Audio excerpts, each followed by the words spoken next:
दोस्तों, आपने कूड़े के पहाड़ तो देखे ही होंगे। ये ऐसे पहाड़ हैं जिन्हें देखने के लिए आपको शिमला, मनाली या जम्मू कश्मीर नहीं जाना होता। ये पहाड़ आपको छोटे बड़े गांव, शहर हर जगह देखने को मिल जाएंगे। आज इंसानी सभ्यता की ही मेहरबानी है कि दुनिया भर में हर साल 2.12 अरब टन कचरा डंप किया जाता है और इस उपलब्धि के साथ ही आज धरती करीब 7 अरब टन कचरे का बोझ उठा रही है। ऐसे में जब मंगल पर जीवन बसाने की बात होती है तो इंसानों का क्या भरोसा है कि वो वहां जाकर कचरा नहीं फैलाएंगे। लेकिन आज ये बात एक थ्योरी से कहीं आगे निकल चुकी है। इंसानों ने कचरा फैलाने की हद पार कर दी है दोस्तों। अब अगर आप इससे पीछा छुड़ाकर किसी दूसरी दुनिया या प्रैक्टिकली कहें तो स्पेस में भी जाने का सोचेंगे तो आप वहां भी इंसानी कचरे से अपना पीछा नहीं छुड़ा पाएंगे। जी हाँ, क्या स्पेस में भी कचरा है? ये कचरा वहां कैसे पहुंचा, सब जानेंगे मैं आज के इस वीडियो में। बने रहिएगा हमारे साथ अंत तक। चलिए थोड़ी देर के लिए मान लीजिए कि आपको स्पेस में जाने का मौका मिलता है। बेशक आप एक्साइटेड होंगे कि वहां जाकर अलग नज़ारा देखने को मिलेगा। धरती का प्रदूषण नहीं, शोर शराबा नहीं, लेकिन यहाँ आपका दिल टूटने के 100% चांसेस हैं। अब आपको ये जानकर अटपटा जरूर लगेगा, पर सच्चाई यही है। इंसान की महत्वाकांक्षाओं ने धरती के बाद अंतरिक्ष का भी कवाड़ कर दिया है। वहां जाने पर आपको सिर्फ बड़ी बड़ी गैलेक्सी, छोटे छोटे ग्रह और चमकते तारे ही नहीं दिखेंगे, बल्कि आपको इस खूबसूरती के साथ नजर आएगा इंसानों का फैलाया हुआ कचरा। जी हाँ, सैटेलाइट के छोटे बड़े टुकड़े, और ये सब सिर्फ पिछले 65 सालों के दरमियान ही हुआ है। इंसानों को स्पेस तक अपनी पहुंच बनाए हुए महज 65 साल ही हुए हैं, और इतने साल पहले ही इंसानों ने अंतरिक्ष में खोज की शुरुआत की थी। तब से लेकर आज तक स्पेस में 9300 मीट्रिक टन मलबा जमा हो चुका है। आपको जानकर हैरानी होगी, लेकिन ये कचरा अलग अलग ऑर्बिट में घूम रहा है, और ये कचरा इतना ज्यादा बढ़ गया है जब से दुनिया में सैटेलाइट लॉन्च की रफ्तार बढ़ी है। बता दें कि स्पेस में फैले इस कचरे को स्पेस जंक कहा जाता है। अगर ऐसे ही इंसान स्पेस में भी कचरा फैलाते रहे तो आने वाले दिनों में कई स्पेस प्रोग्राम को रोकना भी पड़ सकता है। अब आइए जानते हैं कि स्पेस में जंक का मलबा कैसे बनता है। तो आए दिन आप खबरों में देखते होंगे और सुनते भी होंगे दोस्तों कि इस देश ने इतने सैटेलाइट लॉन्च किए। अब इन सैटेलाइट्स को इंस्टॉल करने में कई लेवल पर स्पेसक्राफ्ट से रॉकेट को अलग अलग स्टेज में छोड़ा जाता है। अब इस पूरे प्रोसेस के बीच बचे मटेरियल, कई स्पेस मिशन से निकले हार्डवेयर और ऐसी दूसरी चीजों का मलबा अंतरिक्ष में इकट्ठा होता है। अब इसमें सबसे ज्यादा डरावनी बात यह है कि ये मलबा लगातार धरती के चारों ओर इकट्ठा होकर 25,000 किलोमीटर की रफ्तार से चक्कर लगा रहा है, और उस पर भी इसका 70% लो अर्थ ऑर्बिट यानी पृथ्वी के सबसे करीब के एटमॉस्फेयर में घूम रहा है। ये हिस्सा धरती से 150 किलोमीटर से लेकर 2000 किलोमीटर तक की ऊंचाई में आता है। अब सवाल ये उठता है कि ये स्पेस जंक हमारे एटमॉस्फेयर में घूम रहा है, उससे हमें कितना नुकसान होगा। तो दोस्तों, आपको बता दें कि एटमॉस्फेयर की जिस लेयर में ये जंक घूम रहा है, ये परत कई मायनों में काफी अहम है। मौसम का फोरकास्ट और सर्विलांस सैटेलाइट्स, हबल टेलीस्कोप जैसे साइंस मिशन और इंटरनेशनल स्पेस स्टेशन इसी लेयर में है। अब जैसे कि हमने आपको बताया कि मलबा लगातार घूमता रहता है, और ये इतनी तेजी से घूमता है कि इसमें मौजूद टुकड़े एक दूसरे से टकराते हैं, और आपस में टकराने के बाद फिर सैकड़ों हजारों टुकड़ों में टूट जाते हैं। यहाँ आपको ये जानना जरूरी है कि इसमें ज्यादातर मेटल्स के ये टुकड़े सैटेलाइट्स के साथ अंतरिक्ष यात्रियों के लिए भी बहुत खतरनाक है। एग्जाम्पल के तौर पर इस स्पेस जंक का छर्रे के बराबर एक टुकड़ा ह्यूमन स्पेस सेट में छेद कर सकता है, और अगर ऐसा हुआ तो स्पेस सूट के अंदर का प्रेशर तुरंत कम हो जाएगा और एस्ट्रोनॉट की मौत हो जाएगी। अंतरिक्ष में चीजें भेजने की शुरुआत हुई थी दोस्तों 4 अक्टूबर 1957 को। इसी दिन सोवियत यूनियन ने दुनिया का पहला artificial satellite R7 rocket Sputnik launch किया था।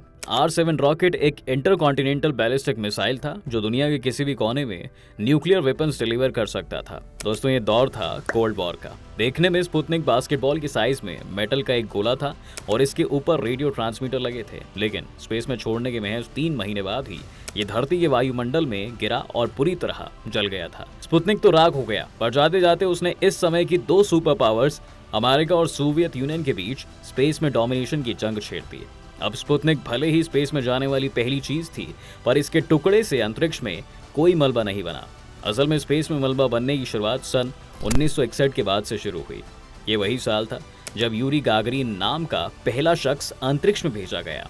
यूरी भी सोवियत यूनियन के ही नागरिक थे, यानी पहला सैटेलाइट और पहला इंसान स्पेस में भेजने का तमगा अब यूएसएसआर के पास था। यूरोपीय स्पेस एजेंसी के मुताबिक तब से लेकर आज तक स्पेस में 6050 लॉन्चिंग हो चुकी हैं। इसके चलते इस समय अंतरिक्ष में 56,450 से ज्यादा ऑब्जेक्ट्स मौजूद हैं और इनमें से 28,160 तो अब भी वहां घूम रहे हैं। लेकिन अगर आप पूछें कि इनमें से कितने अभी भी काम करते हैं, तो अभी सिर्फ 4000 ऐसे सैटेलाइट्स हैं जो ठीक से काम कर रहे हैं। ईएसए के आंकड़े बताते हैं कि 1970 में स्पेस में 2000 के आसपास ऑब्जेक्ट पड़े थे, जो अब बढ़कर 10 गुना ज्यादा हो गए हैं। वहीं एक सेमी से बड़े आकार वाले 9 लाख ऑब्जेक्ट हैं जो अभी स्पेस में घूम रहे हैं, यानी खतरा लगातार बढ़ता ही जा रहा है।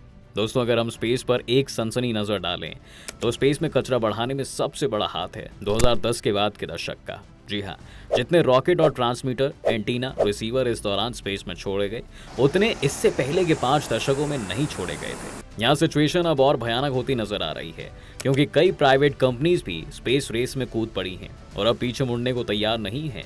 साफ है कि आने वाले सालों में हजारों और सैटेलाइट्स भेजे जा सकते हैं। ऐसे में एक्सपर्ट्स ये अंदाजा लगा रहे हैं कि साल 2030 तक स्पेस में 1 लाख कमर्शियल सैटेलाइट हो जाएंगे। अब स्पेस में बढ़ती सैटेलाइट्स की संख्या और धरती की निचली सतह में इतने ऑब्जेक्ट होने से इनके आपस में टकराने की आशंका काफी बढ़ जाती है। ऐसा नहीं है कि इन ऑब्जेक्ट्स की वजह से आज तक कोई हादसा नहीं हुआ। बता दें कि इस कचरे के कारण स्पेस में कुछ खतरनाक टक्कर पहले भी हो चुकी है।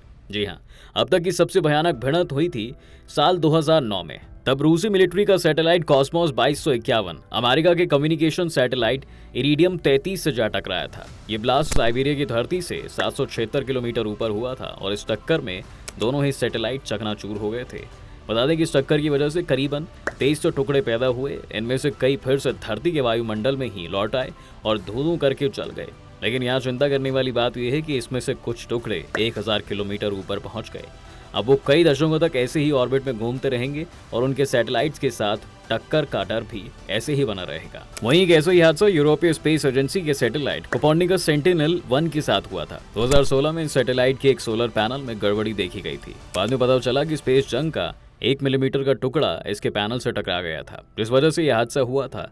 इससे मालूम पड़ता है कि एक छोटी सी भी टक्कर ओरिजिनल ऑब्जेक्ट के मुकाबले 100 गुना ज्यादा बड़ा मलबा पैदा कर सकती है। जब स्पेसक्राफ्ट भेजने की शुरुआत ही हुई थी दोस्तों, उस समय मलबा या तो सैटेलाइट के टूटने से या फिर लॉन्च के समय जानबूझकर छोड़े गए एडिशनल हार्डवेयर से बनते थे। एक बार इसी तरह 1986 में कई यूरोपीय देशों ने फ्रांस के साथ मिलकर रॉकेट अरियन 1 लॉन्च किया था। इसका सेकंड स्टेज रॉकेट एकदम से फट गया। इस टक्कर से स्पेस में अब तक का सबसे बड़ा मलबा बना है और इससे करीबन 492 टुकड़े हुए हैं। जी हाँ, इनमें से 32 अब भी ऑर्बिट में घूम रहे हैं। नासा के एक एस्ट्रोफिजिसिस्ट ने सन 1978 में ऐसा ही एक और ब्लास्ट देखा था। इसके बाद इस तरह की घटना को केल्सर सिंड्रोम का नाम दिया गया था। उन्होंने कहा है कि अगर स्पेस में इसी तरह टक्कर होती रही तो वहां मलबे का अंबार लग जाएगा, टुकड़े आपस में टकराएंगे, फिर और टुकड़े बनेंगे। सिचुएशन ऐसी बन जाएगी कि धरती के सबसे निचले वायुमंडल में टुकड़े ही टुकड़े भरे होंगे।